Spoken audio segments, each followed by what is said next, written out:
This is your golden opportunity to score a pretty cool guitar. Welcome back, troglodytes, to your daily dose of guitar information, the Trogly's Guitar Show. That's right, you guys actually have the opportunity to win a sweepstakes to get this exact guitar that we're reviewing today. But before I go into all the details of that, we need to learn about this great guitar. It even comes in its own golden Hugh Hefner robe. Get a load of this. Yeah, we're talking about the 50th anniversary from 2007 today. This model was commissioned to celebrate the original introduction year of the PAF humbuckers. Originals go for crazy money. It is the tone of the bursts, as well as the early Les Paul SGs. It's what Gibson sells collector's editions of. So to celebrate 1957 through 2007, they introduced two gold models. Why gold, you ask? Well, 50 years is the golden anniversary. There was the standard as well as the custom. Of each of those, they made 157 for obvious reasons, because 1,957 of each just would have been way too many. But the idea was to make these things none more gold. I mean, a regular Les Paul gold top from 1957 looks like this. It either has a natural back or a dark back to it. Sometimes you can find an all gold example, of which they are doing exactly here. However, to make it even more gold, as you've already saw, yeah, these have a really fancy peghead veneer to them. But the reason why I view these standards as the most unique out of the series is, look, we also have golden hardware on this thing, which is not usually found on a standard, and you get a reflective brass pickguard on here. As per usual, you get your golden knobs on the standard, but the custom just has the regular black ones for whatever reason. Don't ask me why they didn't do golden backplates to match the veneer and the pickguard. That's kind of a missed opportunity. But check out the case. It's got the double neck rest, additional lid ribbon supports. These are very similar to a Les Paul Supreme style case. They even have that bolted on handle. But these even have a more super ultra deluxe latch to them. And if all that wasn't enough, you also have this lacquered tweed exterior to the case. I'm not gonna lie, it hurts my eyes to look at this. The whole black and yellow gold design, it's like an optical illusion. But they even match that for the COA over here. And on the interior, they have a nice photo of the headstock, tell you about the 57 PAFs, and then they give you a serial number. So the standards were labeled 57S for 1957 standard. The customs are labeled then 57C. You'll find the same thing on the backside of the headstock, then you get what number you were out of 157. This one's 40. On top of that, you get all your other usual case candy, such as your pre-packed checklist, Gibson polishing cloth with a couple of picks, all the various hang tag goodies, truss rod tool, and truss rod manual. But the other reason why I say the standard is the most unique of the two is because look at your headstock closely. I know it's easy to get blinded by it, but we actually have the crown emblem on here. And check it, standards don't usually have the binding multiple layers, but this one has the etchings of it within its plate to make it look like that. So that's two additional features that this one has. Take a look at the custom here on the screen. Theirs is kind of cool because it's got the regular custom emblem etched into it.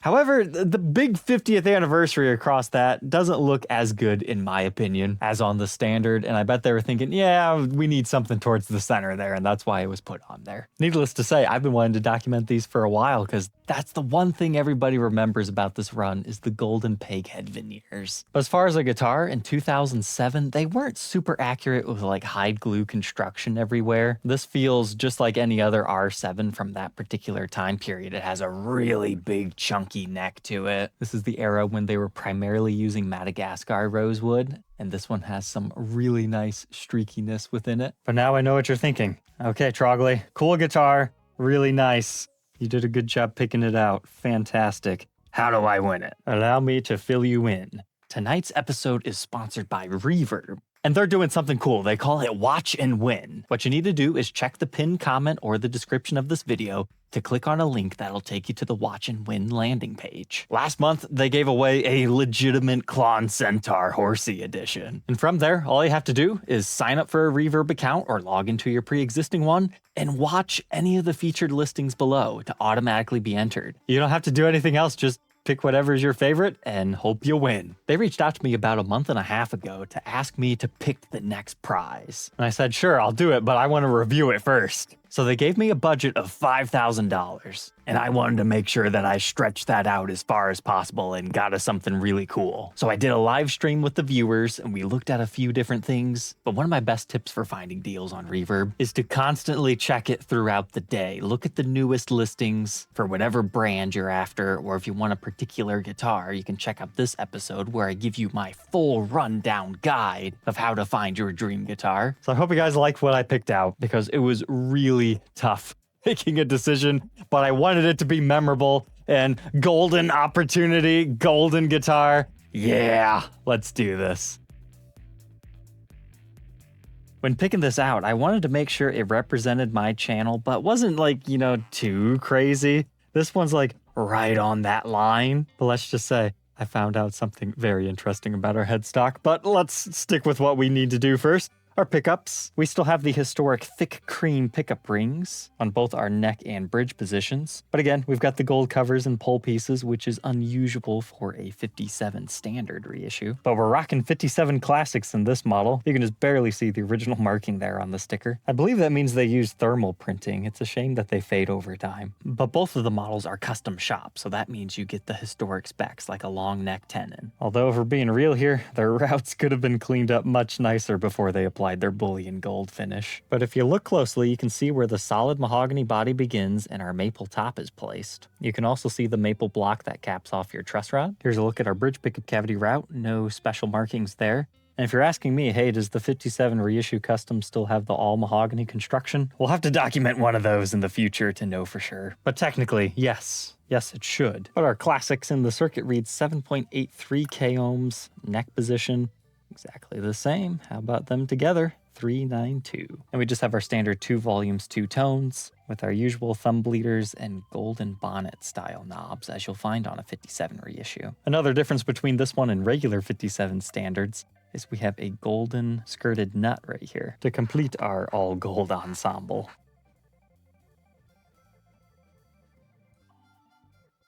But to match our tenon, we've got the ABR1 bridge drilled directly into the top, historically spec'd. And this puppy's also gold with the golden wire retainer. It's also a lightweight aluminum tailpiece with the golden plating. And it's a good thing that's lightweight because our pickguard is definitely not. Now this example is a little bit more player's grade. Typically speaking, people ask way more than $5,000 for these. So that was the other part of my decision process, is I wanted to get a good enough of a deal. That way, hey, you say this isn't up to your standards, you would rather just have a regular Les Paul Custom, which I was also thinking about. This should be easy enough for you to flip onto Reverb and get whatever you do actually want, you know, within reason. Or if you win it, it's not going to be so clean that you're scared to play it. Like this one, you've got a little bit of a rub through of the gold plating, to which I believe is a brass, maybe, pickguard. Unfortunately, this was made, you know, pre-super documentation of the internet era, so not a lot is known about the original marketing for these. And a normal pickguard's like, what, a few ounces? This guy, 5.5 ounces. Doesn't sound like a lot, but my goodness, that's probably at least double. It's not every day you can remove your pickguard and get almost half a pound off your guitar.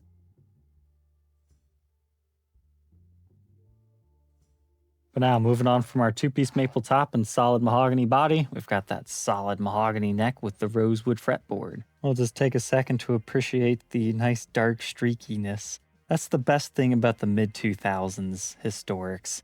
They might not be the most historically accurate. However, they were using some really nice rosewood in this era, in my opinion. Their inlays also have a certain sharpness to them. And while no, the standards aren't mother of pearl, it's the correct, or semi-what correct, composition as they were using in 1957. Surprised they didn't go for a brass nut on these, but it's 1.74 inches at the top and 2.07 at the 12th. A hefty 0.92 at first fret neck depth and 1.02 at the 12th. I do apologize if you win this and you prefer a 60s to a medium neck. Not everybody can take the full-on R7. I wasn't thinking, I was too blinded by the gold. But if you like the big chunky neck profiles, you're gonna love this. Here's a look at that neck profile at the 1st and 12th fret. It's really rounded and wide. And check out your tortoiseshell colored side markers. A little hard to see, but they are red. As far as scale length, we've got 24 3/4 inches. And surprisingly, it's not a perfect 12-inch radius. It's not quite 10 either. I think it's around 11-ish if you want to get really technical.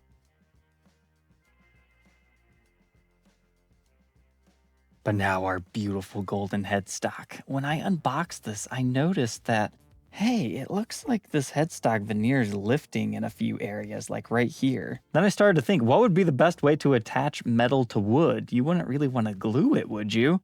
Then I had the bright idea. What if this whole headstock plate is just held on by the tuners? So I went ahead and loosened these, and my theory was confirmed. I'm going to see this at the same time as you guys.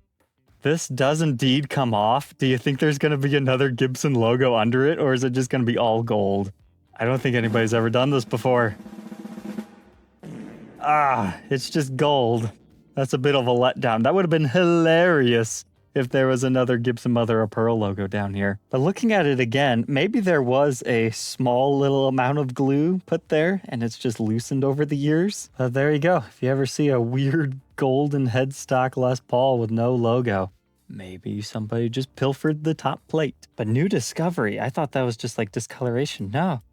I wonder if that was a double-sided tape at one point in time, just to help secure it a bit. But that allows us to take a closer look at this headstock plate. So the way they do this, the Gibson logo is actually etched. So it's not just all gold reflective. You got some texture within there, I guess you could say. Same thing is true for the 50th, as well as our little crown right there. However, the anniversary logo right here does not have the etching because they did all that fancy script writing. But you can also see that binding edge that they decided to give it. It does not have the etching lines around it. It's just a full route down. So cool little idea. I can see why some people would either dig this or not like it that much. But if you're curious what the backside looks like, you can see the residue of that tape. And again, maybe there was some glue over here, but that explains why it lifted up over in these areas because there was none of that. But even our truss rod cover on this one is made of brass and has that gold plating to it, which I suppose now that I think about it, those screws also help secure your head veneer. But that's that minor lifting I was talking about.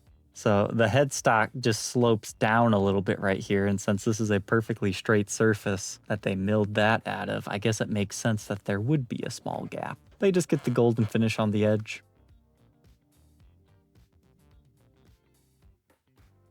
Moving on to the backside now. This is a standard, so it does not have binding along the back. But popping off our control cavity cover, oh my. Good old Henry J era. The dull router bit evidence everywhere. But hey, at least the wiring looks pretty clean. We've got the Bumblebee capacitors in there. And sure enough, if you know to look for it, it's still marked R7 over here in the corner, standing again for reissue, 1957. I was kind of shocked to see this though. They still went with the plastic output jack plate instead of going brass. Like that would have been a great upgrade, both for functionality and to match the whole gold vibe. But I'm wondering if they were starting to think, man, that's gonna make this guitar insanely heavy, and maybe that's why they didn't. I do regret now not putting that headstock plate on the scale, but I will say from memory, it didn't really feel that heavy, but that makes me think, I wonder if they got that idea from the old Fatheads. It was a similar brass plate that you would put onto the back side of the headstock to increase the mass, which some guys said would give you better sustain. You could find them for Stratocasters and Les Pauls. So it's kind of like a factory stock Fathead from the top.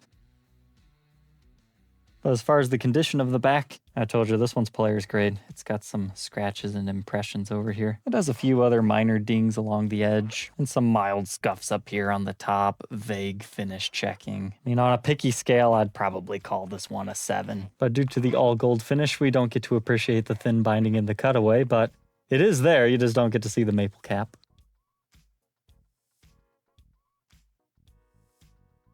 And now moving up the back side of our super chunky neck, we can see our Grover tuners, which looks really strange. They probably just chose that so it'd be the all gold look rather than having the Kluson style green buttons or having to custom order something special. But a lot of guys like the Grovers. But this one is 1957 reissue standard number 40 of the run. So if you're a big Rush fan, the 40 might be cool to you. All said and done, it weighs 10 pounds, 3.4 ounces, but it easily feels like 12 because almost all that weight is within the body. But let's go ahead, plug it in, and hear how your potentially new Les Paul could sound.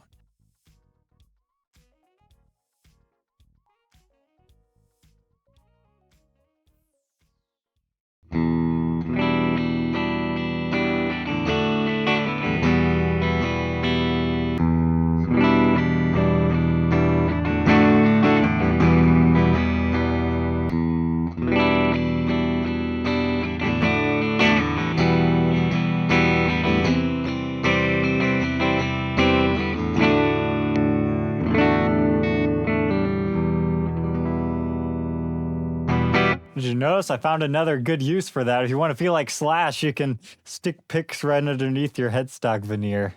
But I'll remove that now. That neck is so full on this thing, though.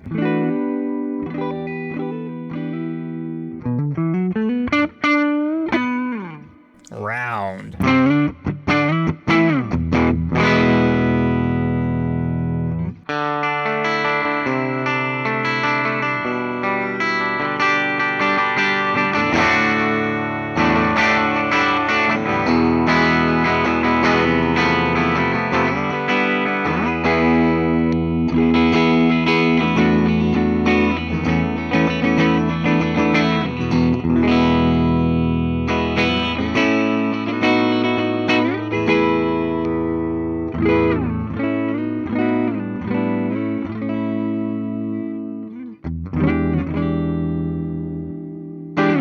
You'll definitely blind at least 3 people on stage with this one.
I'd say when it comes to the dirty tones, you'll definitely want to stay on that bridge.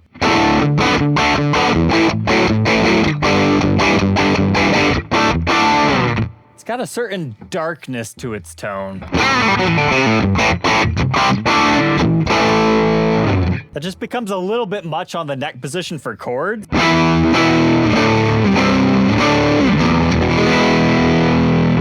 It works well for leads.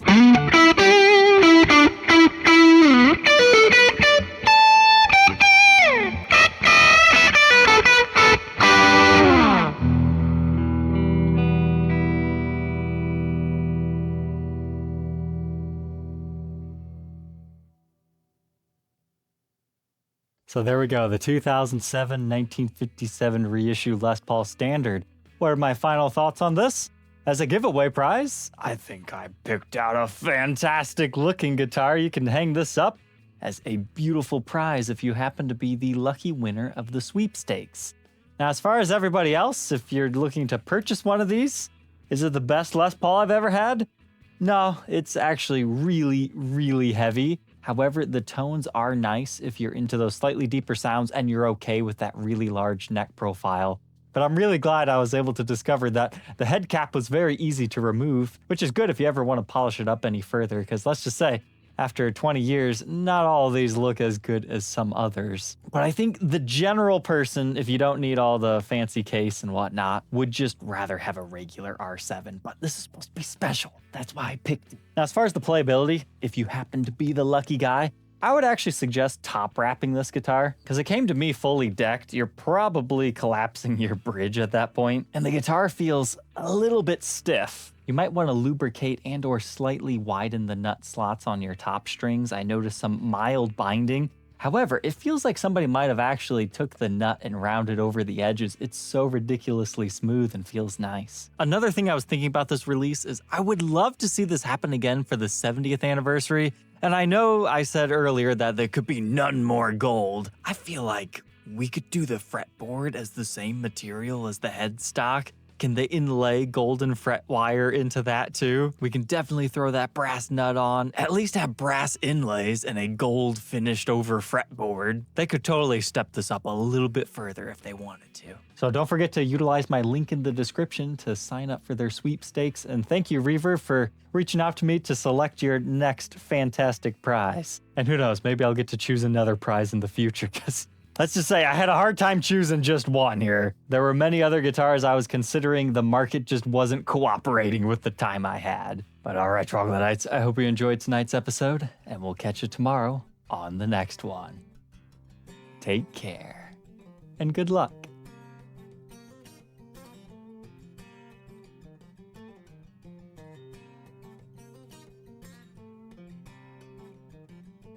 Oh, if you ever get this guitar, I hid 3 Easter eggs on it.